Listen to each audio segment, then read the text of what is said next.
friends. Welcome to Sky House Herbs podcast. I'm Ashley Elenbaas, a clinical herbalist, and in this space, I share my knowledge and experience with plant medicine to help you on your own journey of healing and transformation. Join me in exploring the ancient wisdom of plant spirit medicine and how it can be used to heal the body, mind, and spirit. We'll talk to experts in the field and share stories from people who've been transformed by powerful plant allies. New episodes are released each Monday, so please subscribe. And now, let's explore this mystical world of plant medicine together. Hey everyone, welcome in. Today, as you've requested, I am going to talk about microdosing. I hope that this is going to be informational. I'm going to share some of my personal experiences, some anecdotal stories I've heard from other people, and I'm going to talk about some of the research and what we know about microdosing and what we don't know, because there's still a lot that we don't fully understand. Before we do that and dive into the information, if you wouldn't mind, take a moment, please, to click the subscribe button. That way you can stay attuned to all of the content that I create. If you click on the notifications, then you can get notifications for my new videos, which come out every Monday. And if you like the video, it's always nice to get a little like button or a comment. And that way I know you guys are out there watching and also other people can find me. So with that, thank you, thank you. And let's talk. Let's talk about microdosing mushrooms. And I just want to clarify two things. One is that I am talking about psilocybin mushrooms, mushrooms that contain psilocybin, which is an entheogenic or mind-altering substance. If this is a subject that you don't want to think about today, just stop this video. If you're in recovery or if you're in recovery, this has actually been shown to maybe help. But, if you're trying to steer clear of psychedelics for a moment in time, which I totally get, then just watch another video of mine. There's a lot more content out there. The second thing I wanted to say is that this video does not replace medical advice. It does not replace regular therapy or work with people who work specifically with depression and anxiety. So if you are suffering from those things and you think microdosing might help, my suggestion would be to do microdosing alongside working with a licensed therapist or medical care provider. I want to talk first about why I chose to try microdosing, why you might be considering it, because I think that's a great place to start. So personally, I decided to try it because I was really interested in all the studies on neuroplasticity and showing how taking low doses of psilocybin can help our brains to grow new connectors or new neurons to improve cognition. And to basically help us use more of our brain and make more connections. I think one of the things that they've shown with psilocybin in higher doses is, making more neural connections in the brain among different centers and parts of the brain. And I just feel like while I'm here on this earth, in this particular life, in this particular body, I am curious and interested in knowing more, learning more, understanding my life more, and all things that are happening more. So that neuroplasticity and cognitive enhancement, those were, I think, kind of the top two. I also was interested in the mood enhancing. So there's a lot of studies that show that taking microdosing can help improve mood and general sense of well-being. So we can think about it as like a mild euphoric that doesn't actually impair cognition, which was another thing that was really interesting to me because I got kids, I've got a job, I've got a house to manage. I've got a lot going on and I cannot be in an altered state where I can't function cognitively. So I liked the idea of being able to try something that would help my brain make new connections, but wouldn't interfere with me being able to perform daily tasks. And then the last one was, interesting. I was interested in ways I might be able to change my behavior because I feel like that's been realizing that I remember saying this when I was a yoga teacher for many years, is that your brain is plastic, like your brain is moldable. We can teach an old dog new tricks. Like that's actually, you can teach older people. I mean, it might take a little longer, but you can learn new things at any age. And so I was interested in changing some of my behaviors, understanding some of the reasons why I do things I do, and seeing if I could make adjustments. Um, Other reasons, I don't personally struggle with depression, which I did for a little while when I was in high school, and I was on antidepressants for about a year because life got really hard and I couldn't manage it on my own.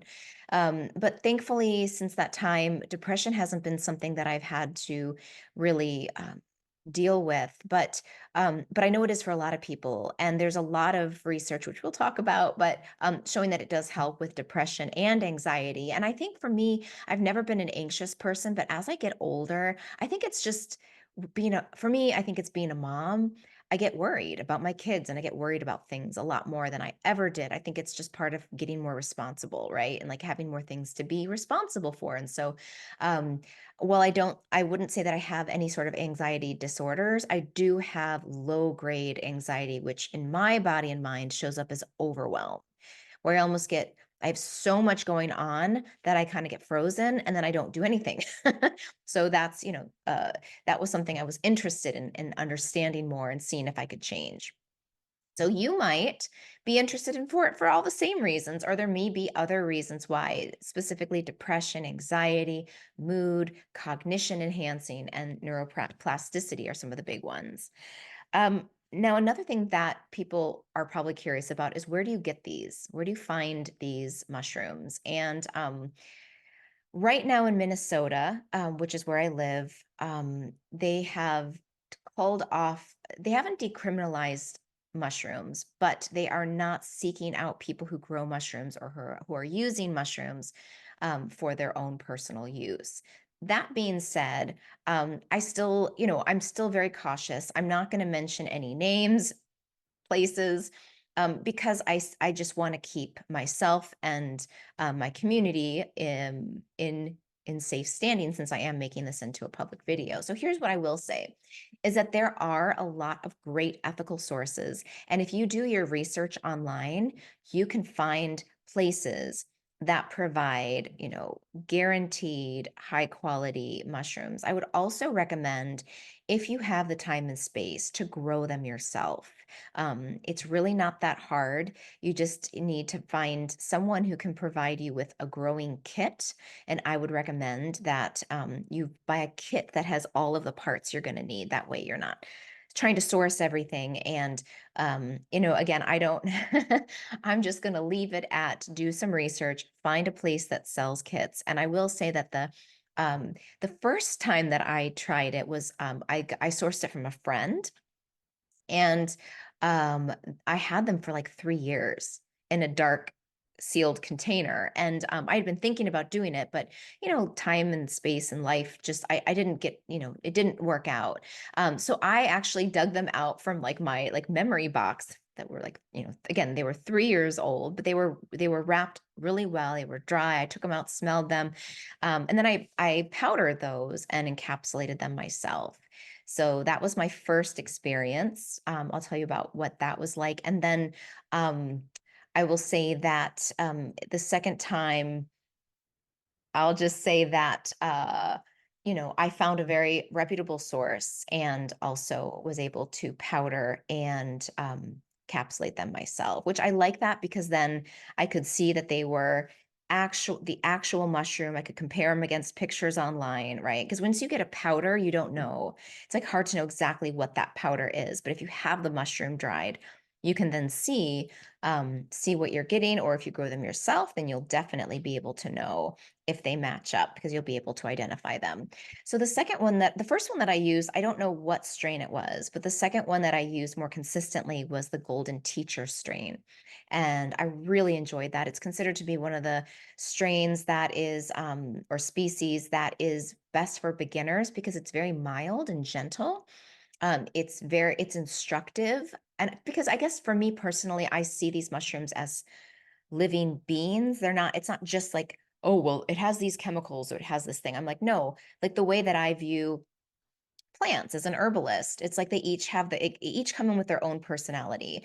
And I really found that the Golden Teacher personality, it was very expansive, very instructive, and very gentle. And that's what I wanted. I really didn't want like a hard-hitting teacher with a ruler. I was like, I'm not ready for that.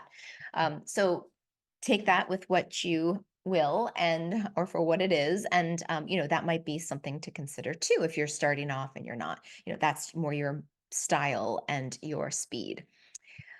Um, Now, let's talk a bit about the dosing. So I use the dosing per Paul Stamets. And if you don't know Paul Stamets and his work, he is an incredible mycologist. He has been doing research on all mushrooms, both psilocybin containing mushrooms and, more food-based supplemental mushrooms like reishi and lion's mane and chaga. So he is, for me, like sort of the foremost uh, like teacher when it comes to mushroom as medicine. So I've been following him for like over a decade. A movie came out that he was featured in is called Fantastic Fungi. I'll include a link, but if you haven't seen that movie yet, you have to watch it. It is mind blowing. It will really help you understand the field and the work of mushrooms and the scope of which, under which they can really heal the mind, the spirit, and our actual physiology.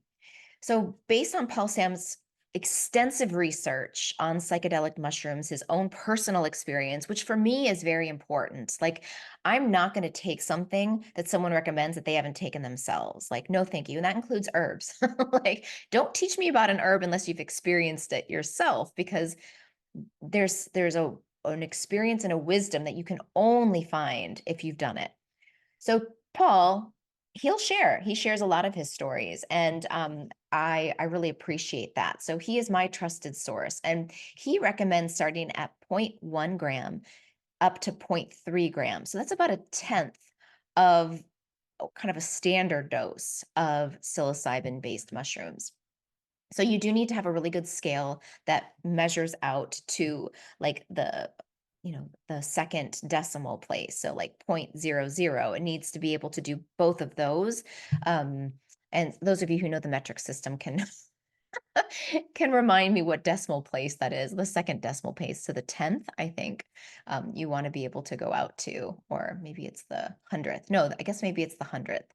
Anyway, try to find a scale that goes down to the micrograms and milligrams. And then what you're going to want to start, the recommendation is to start with zero point 0.1 grams and then slowly increase by half. So you might start, and this is what I did. I started off at zero point 0.1, then I went up to 0.15, then I went up to zero point 0.2. And in that experience, for me, I weigh like 115 pounds. I'm 5'2", I'm short, I'm small, and I'm sensitive. So for me, I didn't, I wanted to start lower. I know people that are closer to 150 or 200 pounds. Going to zero point 0.2 all the way up to zero point 0.3 might be a better dose. But basically, what you want to do is start low and then slowly move up until what you can notice is a very subtle, you want to feel the current of the mushrooms sort of in the background, but they're not in the foreground. So with me, zero point 0.1, I did that for maybe about a week. And then I was like, this is good, but I'm curious what 0.15 would feel like. So 0.15 was kind of my sweet spot. And that's where I stayed for the majority of my microdosing adventures. And I microdosed for about 3 months. And what I would do is I would do 5 days on, 2 days off, 5 days on, 2 days off. And Paul Stamets, that's what he recommends is 3 to 5 days per week. Part of the reason for that is because the receptors in your brain start to get flooded. And so then they are not as responsive. They kind of basically they start to build a tolerance for the psilocybin. So if you are taking, 5 days on, 2 days off, or going 3 to 5 days a week, then you're not building up that tolerance level in your brain, which is important because what we're trying to do is build new things, and we're trying to keep that threshold really open so that we can experience the medicine. So yeah, I did 3 days on, I did 5 days on, 2 days off. Typically, I would take the weekends off and I would take it during the week. And my experience was overall, I noticed a few things. So I wrote these down so that I could remember them to share with you. My first experience was that it was very gentle. And now I have taken therapeutic slash heroic doses of psychedelic mushrooms and other things before. So I definitely know the psychedelic space. Like I'm very comfortable with it. I've traveled there and back many times. And so I knew what to expect. Now, if you've never taken, mushrooms before, take your time. But what you're gonna look for is that feeling where, and this is what I experienced, where space and time become a little bit more open, where I became a little bit more self aware. And that means aware of my physical body, more aware of sensations, of smells, sights. My senses really became heightened. And also just a greater sense of well being. And that um, I think one of the things we humans struggle with is feeling separate from God or separate from source or from the greater cosmic web that we're a part of. And what psilocybin does for many people, including myself, is it puts me back in the web and I can see that I'm in the web. And I'm like, I'm okay. You know what, web? You got me.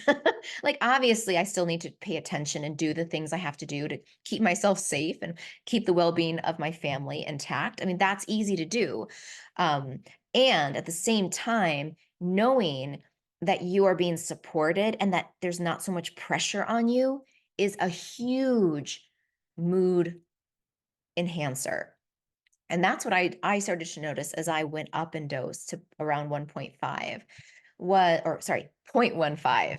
That's an important difference. 0.15 was that my experience of time and space started to become way more open. And I started to notice that I actually, when we talk about this in yoga a lot, I taught yoga for 20 years. And in yoga, what we're really trying to do with our consciousness is open up the space between the event and our response. So that when someone says something to you, you're not going from that impulsive primal reaction, which can sometimes, come from our wounds. But when we start to experience time and space as more open, we can actually experience a little more trust in life and in the process of communicating with others, so that when someone says something or an event happens, you can take an extra beat, an extra breath, an extra moment and say, let me just gather all the information and have a response that is probably going to be from my higher mind, my higher self, from a place of greater integration. So rather than having a trauma response, I am going to have a more integrated, holistic response to what's going on. And I, hands down, experienced that microdosing expanded that space between an event and my response. And the cool thing about it was that with this enhanced awareness and presence that the psilocybin gives the brain, and the more it's creating more connections in the brain, that I was able to notice something, see how, like in an instant, I could see how my normal response might go. But then I was able to take a moment and say, well, how do I want to respond? What is actually the best response in this situation for all beings? Myself, my kids, my husband, the dogs. Like, what is the most mindful response that I can bring into this next moment? And again, it happens like this. It's like just you get a little extra space, but all of that thinking and reasoning and contemplating happens. You don't need much space for all of that to happen and then to choose a new way of responding.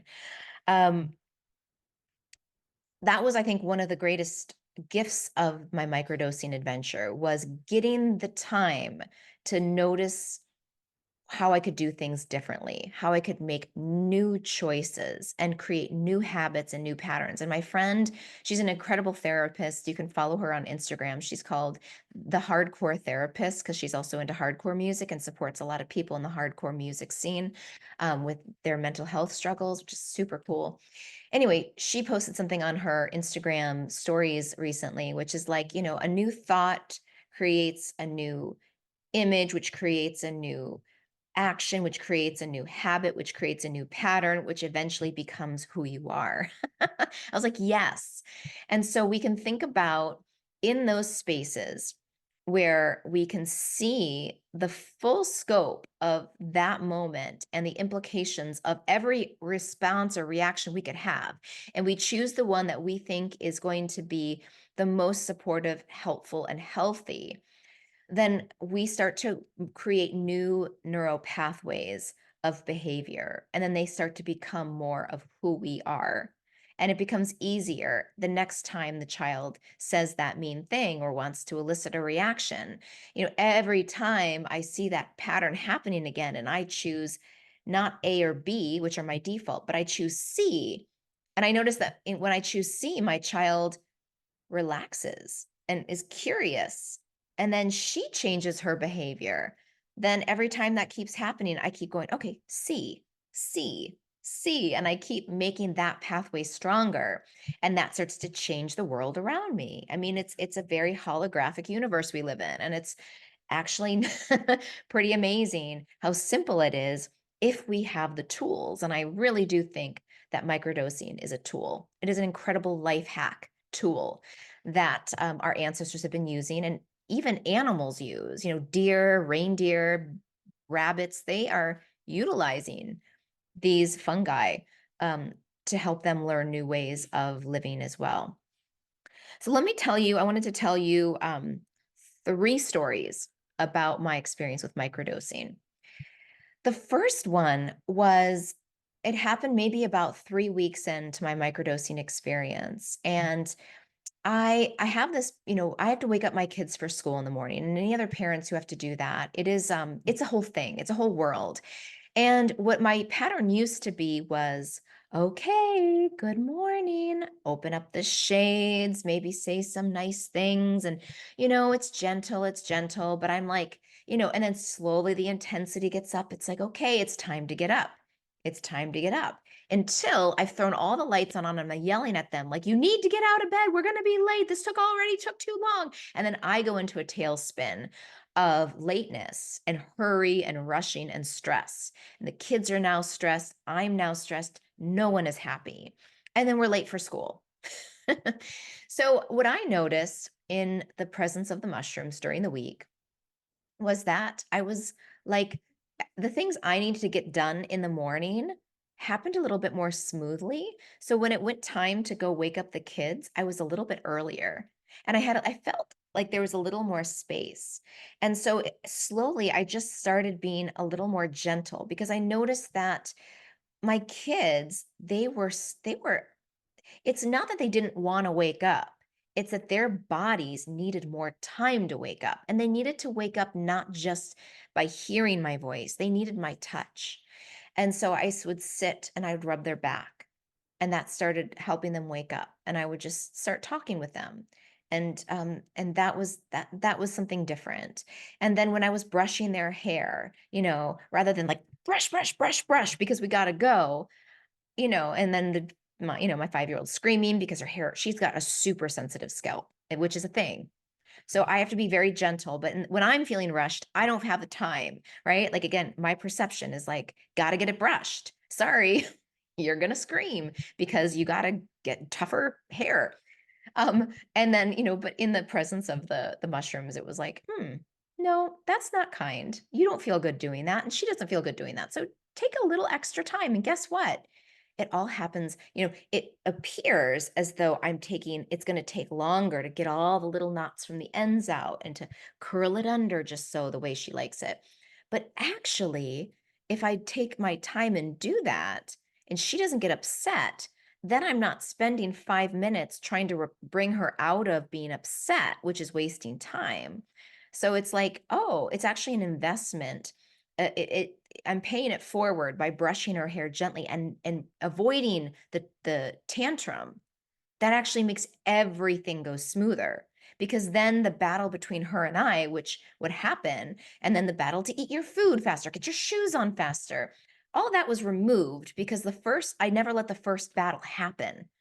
We were on the same page. I was on her team from the beginning. And I was like, this is so much better. And then another thing, I was like, I remember when they were babies and I would hold them in my arms and I would wake them up very, very gently just by rocking them. And then I started doing that and like just being like, they're only going to be little for a very little amount of time.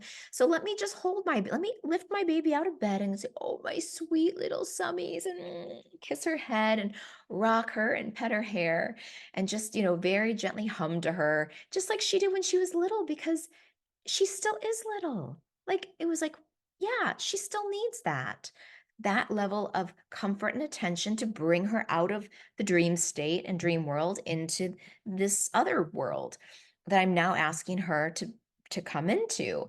And so basically through the course of those 3 months, there were a lot of other small micro moments that led to me having a way better experience. And now we get to school on time.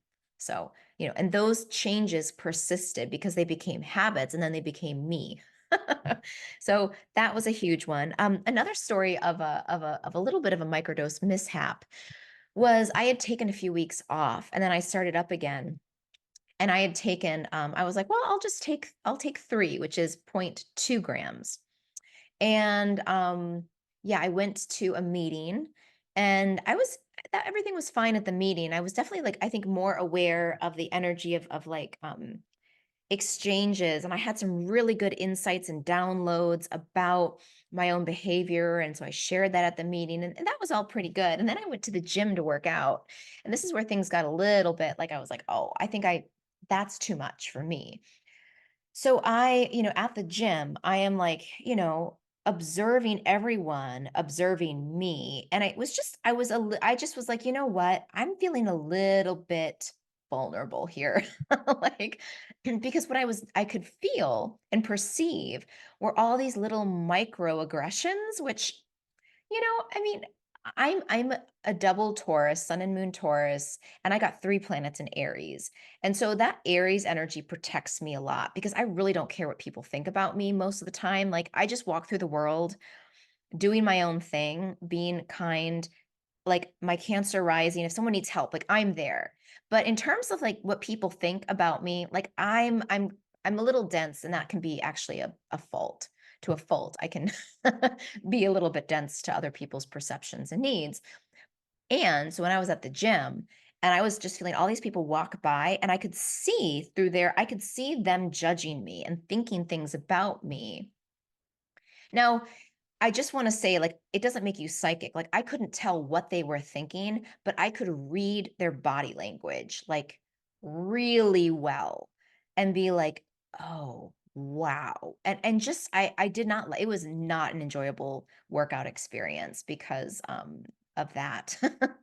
Just feeling the way in the gym culture, a lot of people just judge each other and like have all these, and I'm like, I just was realizing, gosh, I don't know. I didn't even notice this was happening at the gym because I'm in my own bubble so often.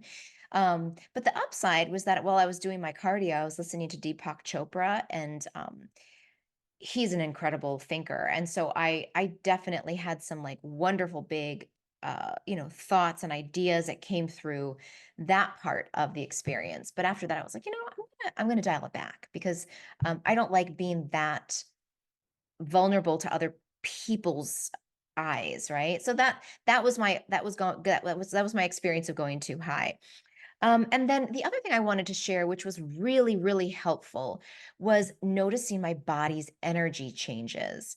And so, what one thing that the micro dosing really helped me to do was to assess not where I want to be with my energy, but where I actually was. So, for example, I had been out running errands all day, got the kids ready for school, did my workout. I came home and I really wanted to work on, preparing something for work. And I sat down and I got my notebook out and I was like, okay, what am I gonna write about? What am I gonna, what is this gonna be on? And all of a sudden, like this voice, which I think is the mushroom, was like, you need to not do this. You need to just close your eyes for a few minutes and rest. And I was like, oh, yeah, I'm exhausted. Like somehow, I got all of these things done, but like there was like this little voice that was like, no, put the book down. Like, this is not the moment. You will have the moment. But I promise you, if you close your eyes and lay on the couch for 5 minutes or 10 minutes, whatever your body needs to recharge, that energy you need will be there, and you won't have to push for it. And I was like, yeah, thank you. And so I did that. And then I didn't set an alarm. I just laid there until I was like, okay, I'm done lying here. I feel better. And then like the instant, like the idea of what I needed to write about was like right there. And I was like, oh, and then I just did it really, really fast. And it was like I was in the flow again. And so that is just one example, but that would happen to me a lot where I would realize, you know what? I need to stop, Ashley. You need to stop because, I think one of the things that I would recognize with the microdosing was that I had so much information coming in, and we all need time to just process that, like to have like a still moment. And so I found myself taking micro breaks throughout the day just to like step outside and take the dog out for a few minutes, even take a short walk. Like, okay, you need integration time before you can do the next thing. You need to just integrate, recalibrate, check in, reassess, take your nervous system down a few notches and then see what you can do, before you just jump in. And so that has been a very, very valuable lesson. And in last week's talk, I spoke about the Aboriginal Australian view of space and time. And I do really think that my experience with microdosing was like it's part of this journey for me of better understanding space and what space is and how space heals and how time works actually, not the way I think time should work or the way that society, as Adam says, society tells us time is supposed to be. The actual experience of time. Like, what is my actual experience of time? And how do I want it to feel? And what ways can I utilize time and space more efficiently? So all things that the microdosing helped me with. And I just want to say this too, like as someone who practiced and studied yoga for 20 plus years and didn't do any sort of psychedelics during that time, I do think there's tons of mindfulness practices like meditation and yoga and vipassana. I mean, there's so many tai chi, right? There are so many things that can also bring you into these spaces. And microdosing is just one tool. So I don't want to I'm not saying here that microdosing is the only thing that can do that. No, there's a lot of other tools that humans have discovered and have used for thousands of years to give us similar results. And I'm a cosmonaut who wants to try them all. I'm curious. I want to know. So, so I do want to say though that this might not be for everyone, and that there are a lot of other ways you can gather this type of information. Now, let's talk a little bit about the research. A lot of there's mixed research out there, and Paul Stamets was part of he wrote a paper with some other scientists in Nature magazine, which is a very high level publication. And I I read the article, and one of the things that was really interesting is that they tried to do across what was it called?